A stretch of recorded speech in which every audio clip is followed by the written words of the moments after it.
মিঠিচোরা ধারাবাহিকে দেখেছিলাম স্রোত চলে গেছে কলেজের দিকে। সার্থ এয়ারপোর্টে যাচ্ছে, ফোন করেছে স্রোতকে, কেন তুমি চলে গেলে, আমি যাওয়া অবধি থাকতে পারতে। ও তখন বলেছিল, দেখুন কেউ কোথাও গেলে আমার হিংসে হয়, ব্যাগ গুছিয়ে যাওয়া মানে আমি তো আর যেতে পারছি না। তখন বললো, আমি তো বেড়াতে যাচ্ছি না, পড়াতে। বললো, ওই যে অন্য শহর দেখবেন, কত লোকজন।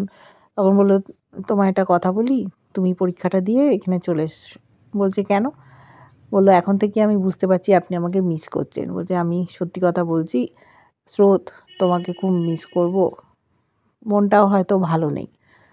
স্রোতও অবাক হয়ে গেছে যে সরাসরি বলেছে, কিন্তু সেই সময় হঠাৎ কতগুলো গাড়ি ওকে চেপে দিয়েছে, দেওয়ার ফলে অ্যাক্সিডেন্ট হয়ে গেছে। চিৎকার করেছে হাতে ফোন নিয়ে। সার্থক বুঝতে পেরেছে অ্যাক্সিডেন্ট হয়েছে, সাথে সাথে গাড়ি ঘুরিয়ে ও কলেজের দিকে রওনা হয়েছে।